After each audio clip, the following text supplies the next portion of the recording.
Mis amados hermanos, amigos, familia, ¿cómo están? Qué gusto saludarlos una vez más. Permítame darle la bienvenida a la lectura de las Escrituras, versículo a versículo. Usted sabe, estamos leyendo la epístola del apóstol Pablo a los romanos y el día de hoy vamos a iniciar con el capítulo número 6. Así que le pido de favor que tenga su Biblia a la mano para que ambos empecemos a leer versículo a versículo.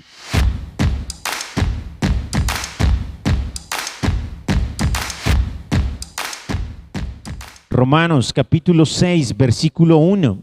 ¿Qué pues diremos? ¿Perseveraremos en el pecado para que la gracia abunde? En ninguna manera. Porque los que hemos sido muertos al pecado, ¿cómo viviremos aún en él? Mire cómo empieza Pablo otra vez con una pregunta. Y pareciera una pregunta que quiere hacer eso, como que hacernos reflexionar. Y es que Pablo quiere que no se malinterprete todo lo que él ya nos ha venido diciendo. Porque una de las cosas que sí ya nos quedó clara es que nuestra justificación o nuestra justicia la recibimos por medio de la fe, no por obras. Entonces, de aquí muchos, desafortunadamente, nos hemos tomado para decir que si la salvación o si esa justificación es por medio de la fe y no por las obras, ahora entonces podríamos pecar deliberadamente o pecar conscientemente y no pasaría nada porque la salvación es por fe. Entonces, Pablo lo que quiere es desmentir esas cosas. Lo que quiere Pablo es que nos quede muy claro que no se trata de eso. No se trata de entonces estar pecando y pecando y pecando para que la gracia abunde o sobreabunde. La semana pasada él en el capítulo 5 versículo 20 dijo que cuando el pecado abundó, sobreabundó la gracia, pero eso no significa que nosotros tengamos que pecar para que la gracia sea más grande. Perseveraremos en el pecado, insistiremos en estar pecando, estaremos firmes en mantenernos pecando para que la gracia abunde. No, claro que no, por supuesto que no. La respuesta de Pablo es muy tajante y creo que a estas alturas usted y yo podríamos responder esa pregunta igual. O sea, claro que no.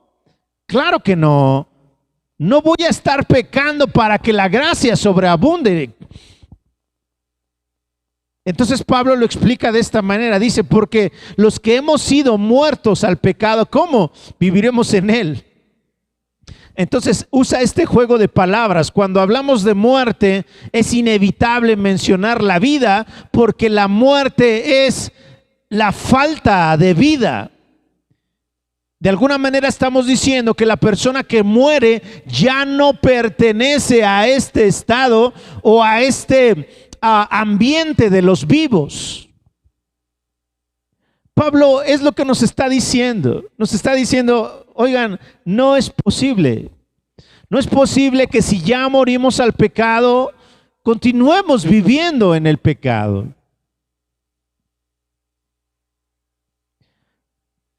Pero entonces, ¿en qué momento morimos al pecado?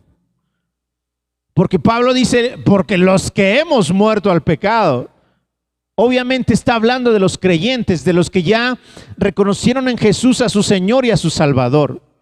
Pero ¿en qué momento sucede esa muerte al pecado? Versículo 3, ahí nos va a responder Pablo. ¿O no saben que todos los que hemos sido bautizados en Cristo Jesús, hemos sido bautizados en su muerte?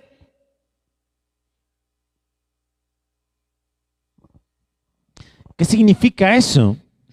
Acuérdense que bautismo significa sumergir. De hecho, en el bautismo en agua, lo que hacemos nosotros, los cristianos, los que profesamos esta fe, es que sumergimos a la persona completamente en el agua.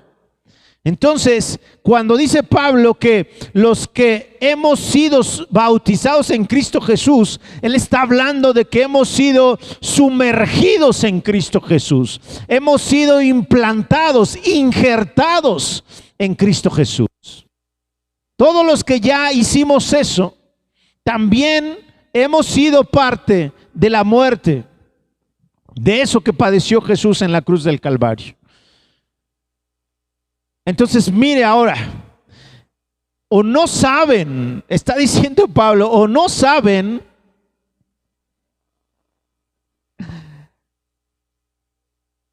la gente a la que está escribiéndoles Pablo, él no los conoce, para empezar.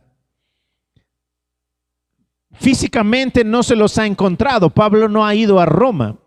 Tampoco fue Pablo el que instituyó la iglesia en Roma.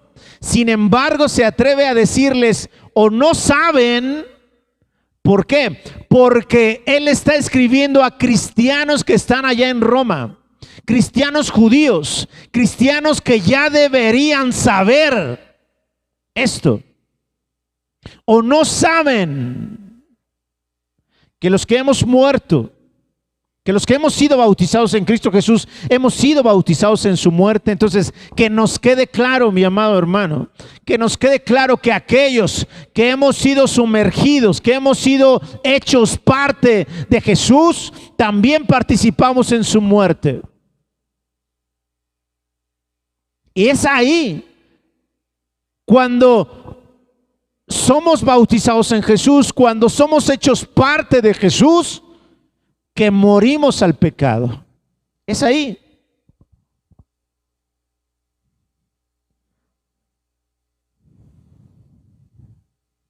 Entonces, mire, no se trata de confundirnos.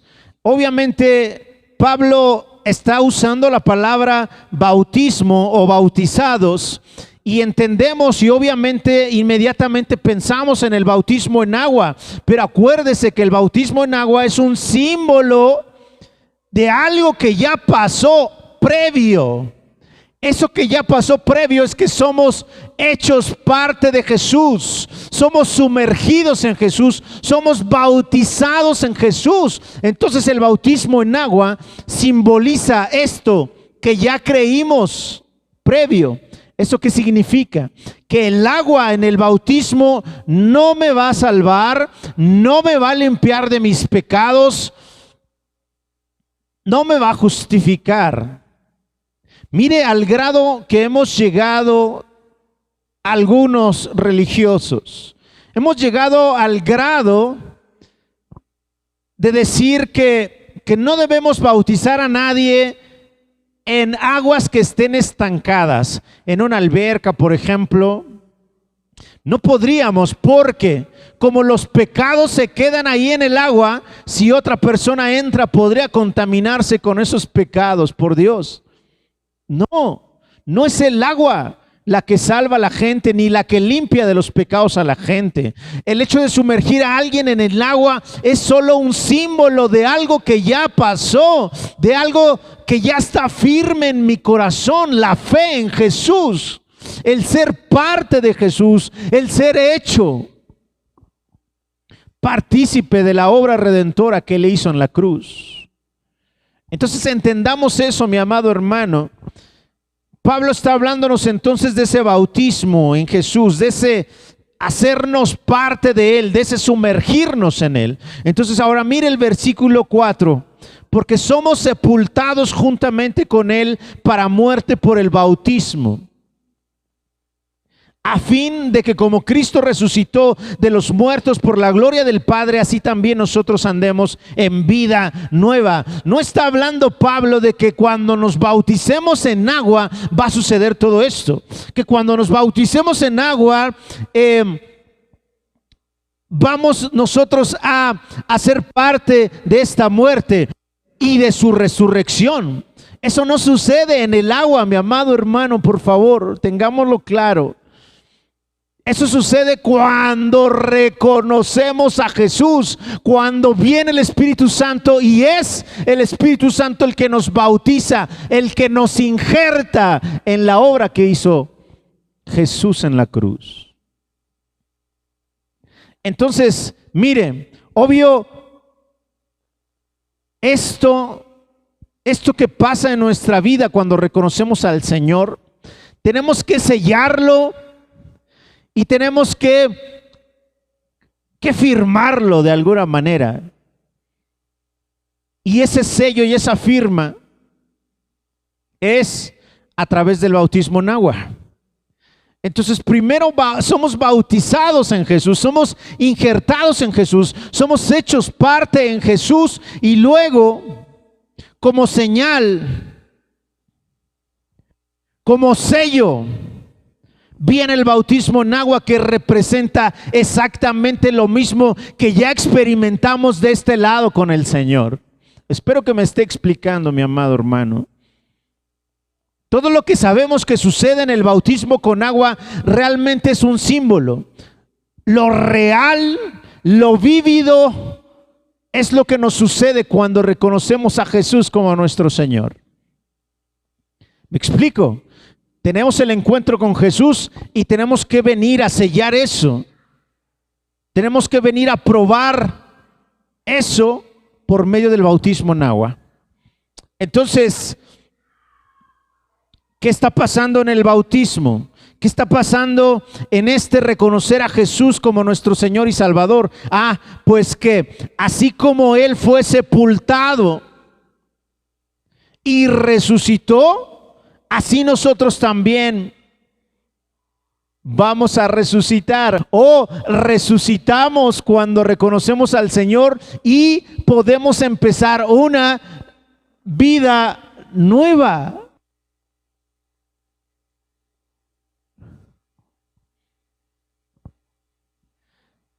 Fíjese cómo no le estoy hablando de venir a una iglesia, ni le estoy hablando de hacer una oración, de aceptar al Señor Jesús, ni le estoy hablando del ritual del bautismo. Yo le estoy hablando de ser hecho parte de Jesús, es decir, de tener un encuentro con Jesús. Entonces, en ese encuentro es que sucede todo esto. El resto de las cosas, el bautismo, venir a la iglesia, etcétera, son parte de la manifestación de la fe que nosotros tenemos en el Señor.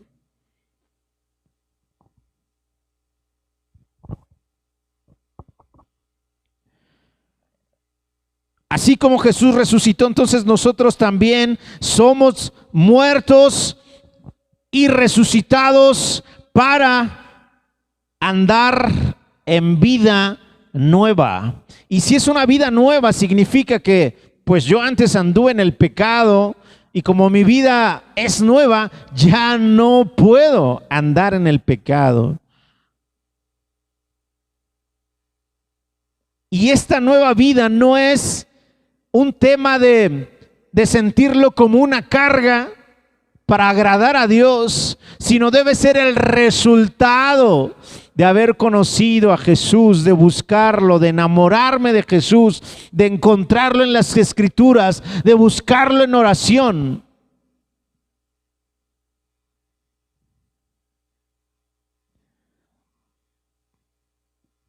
Versículo 5, porque si fuimos plantados juntamente con Él en la semejanza de su muerte, así también lo seremos en la de su resurrección. Pablo al final está tratando de explicar más a detalle qué es lo que pasa. Él está respondiendo esta pregunta de si debemos insistir, perseverar en el pecado para que la gracia abunde. El resto de los versículos Pablo nos va a responder esa pregunta tratándonos de hacer entender que no, ya no es posible que andemos como andábamos antes de conocer a Jesús. Ya no es posible. Entonces, si fuimos plantados con Él en semejanza de su muerte, así también lo seremos en la de su resurrección. Versículo número 6. Sabiendo esto, que nuestro viejo hombre fue crucificado juntamente con él para que el cuerpo del pecado sea destruido, a fin de que no sirvamos más al pecado.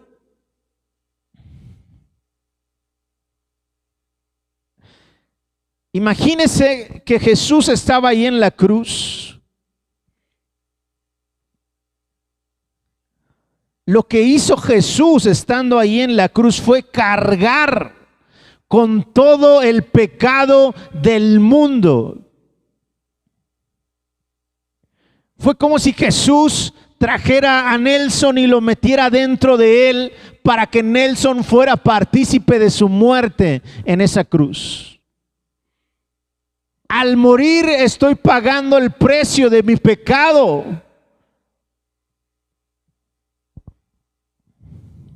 Entonces, ese hombre que está siendo crucificado ahí con Cristo Jesús es la persona que éramos antes.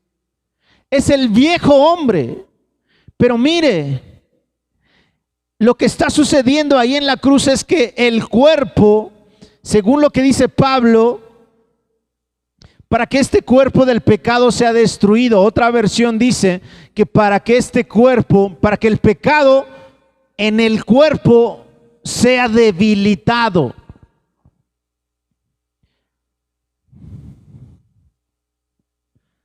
Para que el pecado ya no tenga poder sobre nosotros, para que el pecado ya no tenga autoridad sobre nosotros, para que el pecado ya no nos controle, sino que nosotros podamos estar sobre eso, sobre ese deseo, sobre esa tentación, para que nosotros podamos estar por encima de esa mentira, por esa necesidad que a veces tenemos de pecado, de pecar.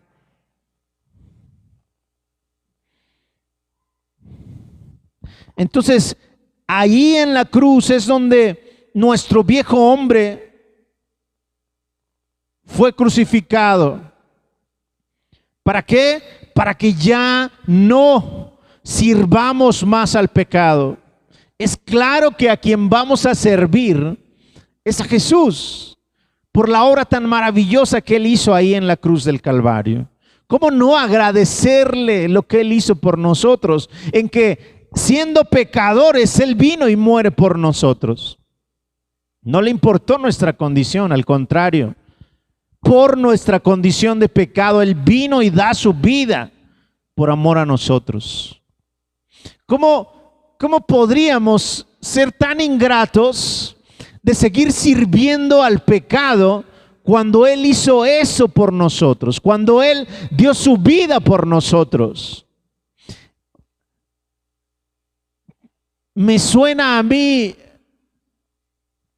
lógico, me suena natural que si alguien hizo por mí algo, yo simplemente tengo que retribuir, de alguna manera hacerle saber que estoy agradecido por lo que hizo por mí. Una de esas formas, obviamente, es no sirviendo al pecado. Versículo 7, porque el que ha muerto ha sido justificado del pecado. Mi hermano, si usted tiene una deuda, si le debe a alguien y muere, ¿cómo le cobran si ya está muerto? De alguna manera lo que está diciendo Pablo es eso. Cuando nosotros morimos ahí en la cruz junto con Jesús, en ese momento es que somos justificados. En ese momento es que la justicia de Dios viene sobre nosotros. Versículo 8, y si morimos con Cristo, creemos que también viviremos con Él.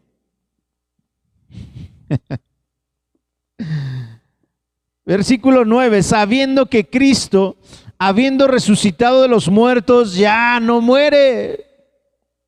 La muerte no se enseñorea más de Él, porque en cuanto murió, al pecado murió una vez por todas, mas en cuanto vive, para Dios vive. Pablo nos está resumiendo lo que hizo Jesús en la cruz del Calvario.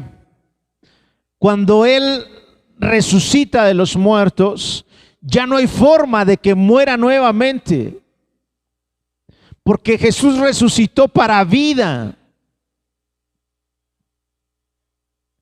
Vida eterna, según lo que Pablo nos dijo en el capítulo 5, versículo 21, que dice, para que así como el pecado reinó para muerte, así también la gracia reine por la justicia para vida eterna, mediante Jesucristo.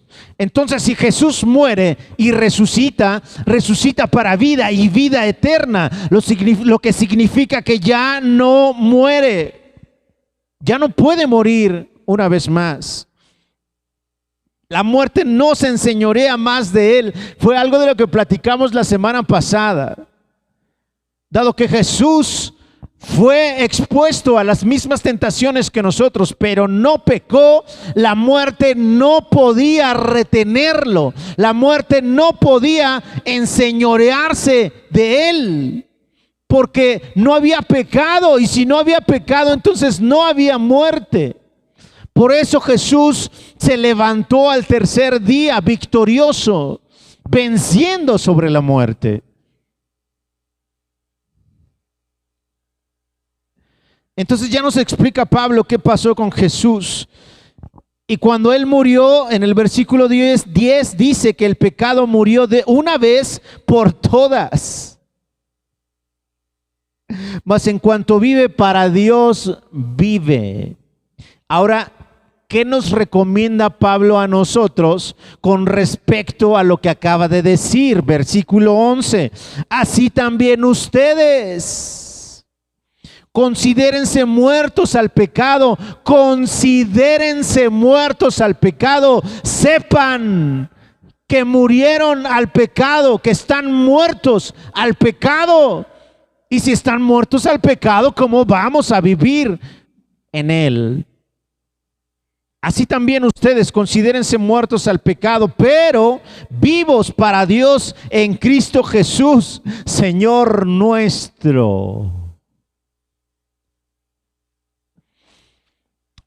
Son como que las recomendaciones prácticas de Pablo para nosotros, los que ya creímos en Jesús, los que ya decidimos entregarle nuestra vida a Jesús.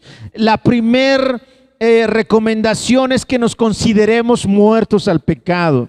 Es decir, que no le demos lugar al pecado, que ya no vivamos en el pecado, que ya no le sirvamos al pecado. ¿Significa que el pecado ya no va a estar ahí? No, significa que aunque esté el pecado ahí, lo que tenemos que hacer es evitarlo. No le dé la espalda a Dios, dele la espalda al pecado, porque siempre va a estar ahí, insistiéndole, poniéndole cosas enfrente para que usted caiga nuevamente. Dele la espalda al pecado, dígale no al pecado. Considérese muerto al pecado, pero vivo para Dios. Vivo para Dios. No para usted, para sus sueños, para sus anhelos y deseos, proyectos y demás. Eso Dios se lo irá dando en el camino, porque según Jesús esas cosas vienen por añadidura.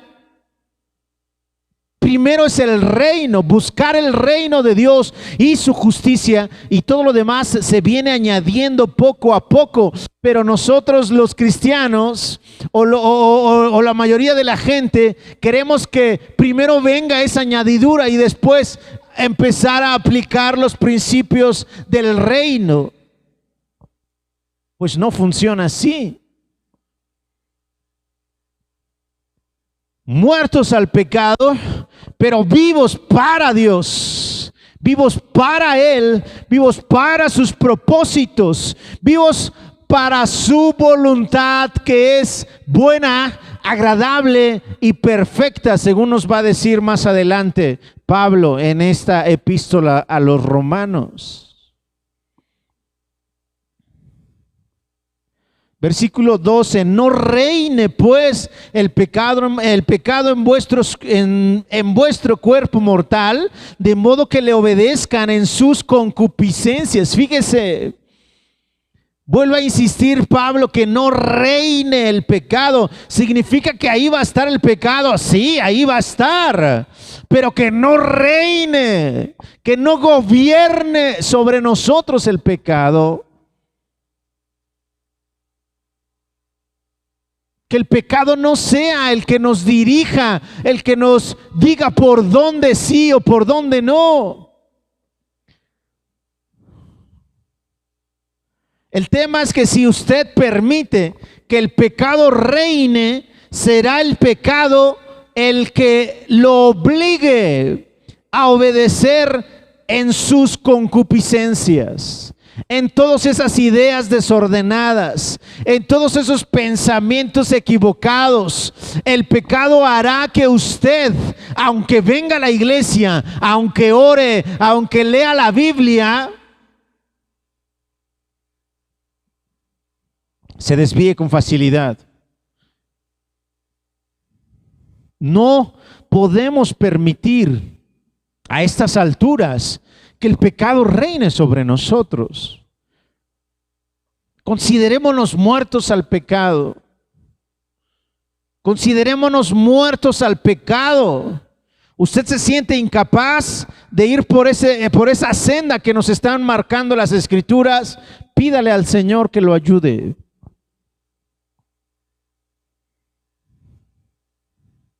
Versículo 13. Ni tampoco presenten sus miembros al pecado como instrumentos de iniquidad, sino preséntense ustedes mismos a Dios como vivos de entre los muertos, y vuestros miembros a Dios como instrumentos de justicia.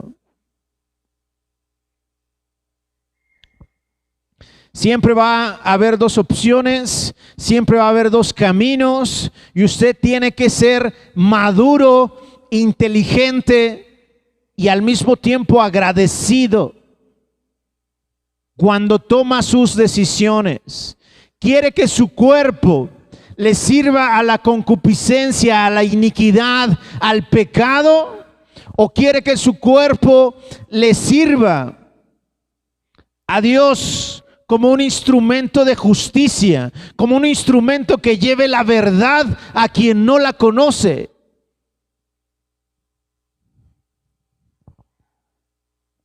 Usted tiene que decidir, yo tengo que decidir todos los días, cuando me levanto, servirle a Él o no servirle. Y si no le sirvo, me expongo a que el pecado empiece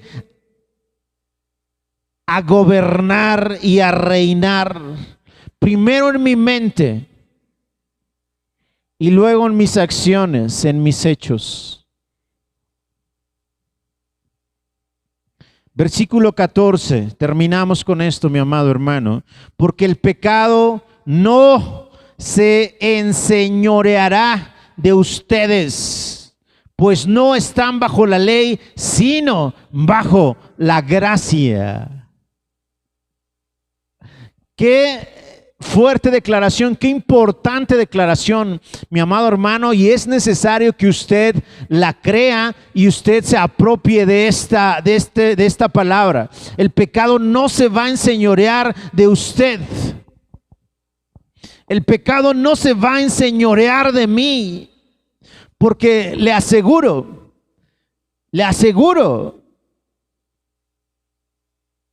que hoy mismo usted se va a enfrentar a una situación de pecado.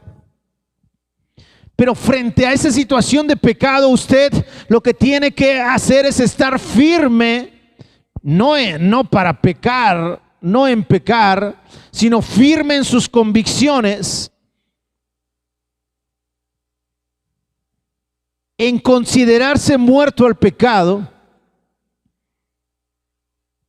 y saber que el pecado, aunque usted lo tenga enfrente, no digo que usted lo busque y le juegue al vivo, acercándose al pecado y a la tentación. Lo que digo es que si ese pecado y esa tentación llegaron a usted, usted no debe permitir que ese pecado reine. Usted tiene que saber que el pecado no se va a enseñorear de usted. Es decir, no se va a hacer señor de su vida ni sus decisiones.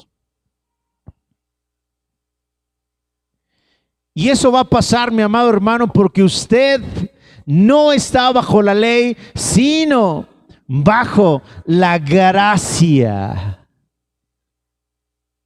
Entonces, mi amado hermano, la mejor forma para evitar que caigamos en el pecado es permanecer bajo la gracia, en la cobertura de la gracia, permanecer en Jesús.